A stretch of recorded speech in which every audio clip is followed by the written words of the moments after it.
Hello student, आपका हमारे online platform पर स्वागत है। दोस्तों, आज हम रीट मेंस की तैयारी में लेवल 1 में एक टॉपिक है भारत की प्राकृतिक वनस्पति, उसके बारे में बात करेंगे।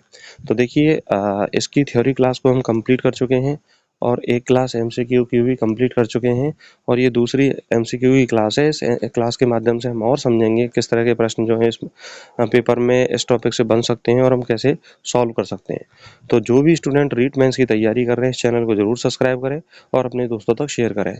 हमारी वेबसाइट myexamcenter.in पर जाकर हमारे ऐप को इंस्टॉल करें। वहाँ पर आप साइंस की लाइव क्लास और टेस्ट सीरीज, रीट मेंस से संबंधित और शैक्षिक परिदृश्य की लाइव क्लास और टेस्ट सीरीज जो है वो भी ज्वाइन कर सकते हो। तो अच्छे से यदि आपको लाइव क्लास के माध्यम से पढ़ना है तो ऐप पर जाकर आप पढ़ सकते हो, टेस्ट सीरीज भी आप ज्वाइन कर सकते हो और हमारे चैनल से जुड़कर भी अन्य क्लासों का लाभ ले सकते हो। तो अदर सब्जेक्ट की क्लास है उनको भी देखिए और इन क्लासेस को आप देखिए, जिससे कि आपका ये टॉपिक जो है वो अच्छे समझ में आ जाए। तो देखिए, हम पूरा जो सिलेबस है वो एक क्रम से पूरा कराएंगे, तो हमारे साथ बने रहिए। चलिए, बिना समय गवाए आज के प्रश्न के माध्यम से हम शुरुआत करते हैं। आज का पहला प्रश्न है, किस वन से रेजिन और टर्पेंटाइन प्राप्त होता है? पहला ऑप्शन है सागौन वन, दूसरा है चीड़ वन और तीसरा है साल वन और चौथा है देवदार वन। तो देखिए, जो रेजिन और टर्पेंटाइन है वो चीड़ वन से प्राप्त होते हैं। चीड़ को पाइनस कहा जाता है। क्या कहा जाता है? पाइनस। पाइनस फॉरेस्ट से क्या होते हैं? प्राप्त होते हैं। तो इसमें राइट आंसर आपका क्या हो जाएगा? बी। क्या रहेगा? बी। अगला क्वेश्चन है, बिश्नोई समुदाय प्रसिद्ध है औद्योगिक कार्यों के लिए, वन संरक्षण के लिए, कृषि सुधार के लिए और शिक्षा के लिए। तो देखिए, जो संप्रदाय है वो वन और वन्य जीवों की रक्षा के लिए क्या है? प्रसिद्ध है। आपने अमृता देवी बिश्नोई का नाम सुना होगा, जिन्होंने पेड़ों की रक्षा के लिए अपने प्राण भी क्या कर दिए थे? न्यौछावर कर दिए थे। तो इसमें राइट आंसर आपका क्या हो जाएगा? बी, वन संरक्षण के लिए। बिश्नोई संप्रदाय किस लिए प्रसिद्ध है? वन संरक्षण के लिए बिश्नोई संप्रदाय प्रसिद्ध है। तो राइट आंसर क्या है? बी। अगला क्वेश्चन है, कौन सा वृक्ष औषधीय महत्व का है? नीम, बबूल, खिजड़ी, पलाश। देखिए, ये सारी बातें मैं आपको थ्योरी क्लास में पढ़ा चुका हूँ। थ्योरी क्लास को बहुत अच्छे से डिटेल से समझाया गया है। क्वेश्चन बाहर जाने की न के बराबर संभावना है। तो उस थ्योरी क्लासेस को आप जरूर देखिए। जब थ्योरी देखेंगे तभी हम एमसीक्यू क्वेश्चन को अच्छे से कर पाएंगे। तो कौन सा वृक्ष औषधीय महत्व का है? नीम वृक्ष जो है वो औषधीय महत्व का है। नीम वृक्ष किसका है? औषधीय महत्व का है। तो इसमें राइट आंसर आपका क्या है? ए। अगला क्वेश्चन है, भारत की वर्तमान राष्ट्रीय वन नीति कब बनाई गई थी? तो देखिए, अगर आपसे कोई पूछे कि भारत में अब तक कुल कितनी वन नीति आई हैं, तो वन नीति आई हैं दो। अब तक कुल कितनी वन नीति आई हैं? दो। पहली जो राष्ट्रीय वन नीति बनी वह बनी 1992 में। 1952 में पहली जो राष्ट्रीय वन नीति बनी वो कौन सी बनी? 1952 में। और जो दूसरी राष्ट्रीय वन नीति बनी है जो वर्तमान में लागू है वह है 1988 में बनी, जो वर्तमान में क्या है? लागू है। तो वर्तमान राष्ट्रीय वन नीति कब बनी, कब बनाई गई थी? 1988 में बनाई गई थी। तो इसका राइट आंसर क्या हो जाएगा? बी। अब इसी राष्ट्रीय वन नीति में ये बताया गया है कि भाई किसी भी देश के भौगोलिक क्षेत्र में का 33% भाग क्या होना चाहिए? वन होना चाहिए। तो इसमें राइट आंसर आपका क्या है? बी। अगला क्वेश्चन है, भारत में सबसे कम वन क्षेत्र वाला राज्य कौन सा है? पंजाब, बिहार, हरियाणा और राजस्थान। तो देखिए, भारत में सबसे कम वन क्षेत्र वाला जो राज्य है वह कौन सा है? हरियाणा है। हरियाणा में 1588 वर्ग किलोमीटर वन क्षेत्र पाया जाता है, जो इसके भौगोलिक क्षेत्र का 3.59% है। कितना है? 3.59% है। तो इसका राइट आंसर आपका क्या है? सी। अगला क्वेश्चन है, वनों की कटाई से सबसे अधिक प्रभावित होता है तापमान, वर्षा, मृदा अपरदन और समुद्र स्तर। तो देखिए, वनों की कटाई से सर्वाधिक प्रभावित होने वाला जो कारक है वह है मृदा अपरदन। क्योंकि वनों की कटाई से मृदा अपरदन क्या हो जाता है? ज्यादा हो जाता है। क्योंकि पेड़ों की जो जड़ें हैं वो मिट्टी को क्या करती हैं? बांधे रखती हैं। और जब वन ही नहीं रहेंगे तो मिट्टी का कटाव भी क्या हो जाएगा? शुरू हो जाता है। तो इसमें राइट आंसर आपका क्या है? सी। अगला क्वेश्चन है, वन महोत्सव किसके द्वारा प्रारंभ किया गया था? जवाहरलाल नेहरू, कन्हैयालाल, माणिकलाल मुंशी, के एम मुंशी और इंदिरा गांधी और राजेंद्र प्रसाद। तो देखिए, 1950 में के एम मुंशी के द्वारा वन महोत्सव क्या है? शुरू किया गया था। तो इसका राइट आंसर आपका क्या हो जाएगा? बी। राइट आंसर क्या रहेगा इसका? बी। अगला क्वेश्चन है, भारत का कौन सा क्षेत्र जैव विविधता हॉटस्पॉट नहीं है? हिमालय, वेस्टर्न घाट, इंडो बर्मा, थार मरुस्थल। देखिए, हिमालय जैव विविधता क्षेत्र है, वेस्टर्न घाट जैव विविधता क्षेत्र है, इंडो बर्मा क्षेत्र जैव विविधता क्षेत्र है, थार मरुस्थल जैव विविधता का हॉटस्पॉट नहीं है। भारत में कितने हॉटस्पॉट हैं? 4 हॉटस्पॉट हैं। कौन कौन से? पूर्वी हिमालय, पश्चिमी घाट, इंडो बर्मा क्षेत्र और सुंडालैंड। तो इसमें राइट आंसर आपका क्या है? डी। अगला क्वेश्चन है, भारत में सामाजिक वानिकी का उद्देश्य है कृषि उत्पादन बढ़ाना, औद्योगिक विकास करना, ग्रामीण क्षेत्र में वृक्षारोपण और वन्य जीव का शिकार करना। तो देखिए, भारत में सामाजिक वानिकी का प्रमुख उद्देश्य है ग्रामीण क्षेत्र में वृक्षारोपण करना। क्या उद्देश्य है? ग्रामीण क्षेत्र में वृक्षारोपण करना। तो इसमें राइट आंसर आपका क्या हो जाएगा? सी।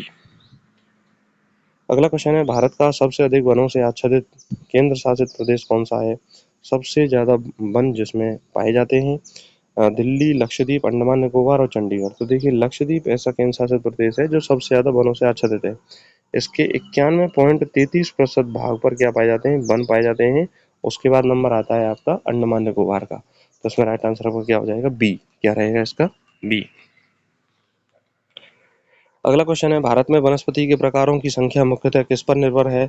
स्थलाकृति, जलवायु, जनसंख्या, समुद्र से दूरी। तो देखिए, वनस्पति को जो प्रमुख रूप से कंट्रोल करती है वह करती है जलवायु। कौन करती है? जलवायु। जलवायु के आधार पर वनस्पति के प्रकारों को बांटा जाता है। उष्णकटिबंधीय वन, पर्णपाती वन, कांटेदार झाड़ीदार वन, पर्वतीय वन, ये सब किसके आधार पर बांटे जाते हैं? ये बांटे जाते हैं जलवायु के आधार पर। तो इसका राइट आंसर आपका क्या हो जाएगा? बी। ये सारी बातें हम किस में कर चुके हैं? थ्योरी क्लास में कर चुके हैं। तो थ्योरी क्लास को पढ़ना बहुत जरूरी है। अगला क्वेश्चन है, कौन से वन वर्षा ऋतु से पहले अपनी पत्तियां खो देते हैं? सदाबहार वन, पर्णपाती वन, मैंग्रोव वन और शंकुधारी वन। तो देखिए, पत्तियां खोने वाले जो वन होते हैं वो कौन से होते हैं? पर्णपाती वन होते हैं। तो इसका राइट आंसर आपका क्या हो जाएगा? बी। जो पर्णपाती वन होते हैं वो अपनी पत्तियों को क्या कर देते हैं? खो देते हैं। तो इसमें राइट आंसर क्या है? बी। अगला क्वेश्चन है, सुंदरी वृक्ष किस प्रकार के वन का प्रमुख वृक्ष है? पर्वतीय वन, शुष्क वन, मैंग्रोव वन और पर्णपाती वन। तो देखिए, सुंदरी वन का वृक्ष जो है वो कहाँ पाया जाता है? सुंदरवन के डेल्टा में। और सुंदरवन का डेल्टा जो है वो कैसे वन का उदाहरण है? मैंग्रोव वनस्पति का उदाहरण है। तो इसमें राइट आंसर क्या हो जाएगा? सी। मैंग्रोव वनों का उदाहरण है। अगला क्वेश्चन है, भारत में उष्णकटिबंधीय सदाबहार वन मुख्य रूप से कहाँ पाए जाते हैं? उत्तर भारत में, पूर्वी भारत में, दक्षिण भारत में, पश्चिमी भारत में। तो देखिए, भारत का जो दक्षिणी हिस्सा है यहाँ पर पश्चिमी घाट पाया जाता है, पश्चिमी घाट में, और यहाँ पर अंडमान निकोबार द्वीप समूह है। तो इस क्षेत्र में क्या है? उष्णकटिबंधीय सदाबहार वन पाए जाते हैं। तो इसमें राइट आंसर क्या हो जाएगा? दक्षिण भारत में उष्णकटिबंधीय सदाबहार वन पाए जाते हैं। सी। अगला क्वेश्चन है, भारत के किस भाग में शंकुधारी वृक्ष पाए जाते हैं?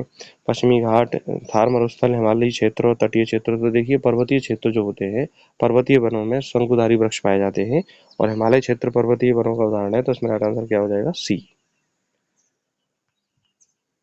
अगला क्वेश्चन है, रेतीली मृदा किस प्रकार की वनस्पति के लिए उपयुक्त है? सदाबहार, पर्णपाती, शुष्क और पर्वतीय वन। तो देखिए, रेतीली मृदा का मतलब है कि मरुस्थलीय परिस्थितियां, और मरुस्थलीय परिस्थितियां जो है वो शुष्क वनों के लिए क्या है? उपयुक्त हैं। जैसे कांटेदार झाड़ियां हैं तो इनको झाड़ीदार वन भी हम कहते हैं। तो इसमें राइट आंसर आपका क्या हो जाएगा? सी।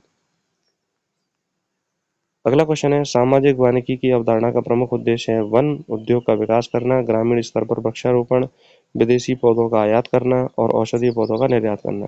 तो देखिए, सामाजिक वानिकी की अवधारणा का प्रमुख उद्देश्य है ग्रामीण स्तर पर वृक्षारोपण करना। तो इसमें राइट आंसर आपका क्या हो जाएगा? बी। अगला क्वेश्चन है, भारत का कौन सा क्षेत्र ग्रीन गोल्ड कहलाता है? पश्चिमी घाट, हिमालय, असम और मेघालय और मध्य प्रदेश। तो देखिए, ग्रीन गोल्ड से संबंधित है कि जहाँ पर जैव विविधता सबसे ज़्यादा पाई जाती है और जहाँ पर वन सबसे ज़्यादा पाए जाते हैं, सदाबहार वन पाए जाते हैं जो सदा हरे भरे रहते हैं। तो ग्रीन गोल्ड से संबंधित वनों में इस बात से होता है। तो सबसे ज़्यादा जो सदाबहार वन है, सबसे ज़्यादा जैव विविधता है कहाँ पाई जाती है? पश्चिमी घाट में पाई जाती है। तो इसमें राइट आंसर आपका क्या हो जाएगा? ए। क्या रहेगा इसका? ए।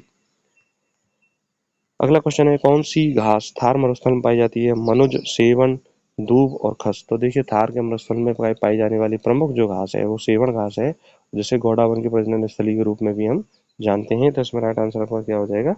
बी। ये बहुत मोस्ट इंपॉर्टेंट है। मरुस्थल में पाई जाने वाली घास कौन सी है? सेवन घास। अगला क्वेश्चन है, सागौन वृक्ष की लकड़ी किस प्रयोजन में आती है?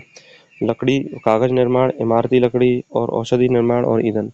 तो देखिए सागौन की जो वृक्ष की लकड़ी है वो बहुत मजबूत होती है और इसका उपयोग हम इमारती लकड़ी के रूप में करते हैं। तो इसका राइट आंसर आपका क्या है? बी। क्या रहेगा? बी। तो दोस्तों इस तरह से हमने 20 क्वेश्चन के माध्यम से इस टॉपिक को समझा। आशा करता हूँ कि आपको ये टॉपिक समझ में आया होगा। अगर आपको ये टॉपिक अच्छा लगा है तो इस क्लास को लाइक करें और अपने दोस्तों तक शेयर करें, और जो भी स्टूडेंट रीट मेंस की तैयारी कर रहे हैं वो इस चैनल को सब्सक्राइब करें। ये चैनल पूरी तरह से टीचर एग्जाम के लिए समर्पित है। इस चैनल पर जो भी विषय वस्तु आपको प्राप्त होगी वो टीचर एग्जाम से उपयोगी रहेगी। और हमारी वेबसाइट myexamcenter.in पर जाकर हमारे ऐप को इंस्टॉल कर लें। वहाँ पर आप लाइव क्लास ज्वाइन कर सकते हो अ, और टेस्ट सीरीज भी ज्वाइन कर सकते हो, जो आपके लिए बहुत ज़्यादा उपयोगी रहेंगी। तो हमारे साथ बने रहिए और हमें कमेंट करके बताइए कि आपने कितने क्वेश्चन राइट किए, आपको ये क्लासेस कैसी लग रही हैं और किस तरह की आपकी क्वेरी हैं, तो वो भी आप कमेंट कर सकते हो। कम्युनिकेशन रहेगा तो उससे, हाँ, संवाद यदि बना रहता है तो हमें भी पता चलता रहता है कि भाई आप कितने सीरियसली इसको पढ़ रहे हो और आपके लिए कितनी क्लासेस जो है वो उपयोगी हैं। हमारे साथ बने रहिए और अपनी तैयारी को स्ट्रॉन्ग कीजिए। नमस्कार, धन्यवाद।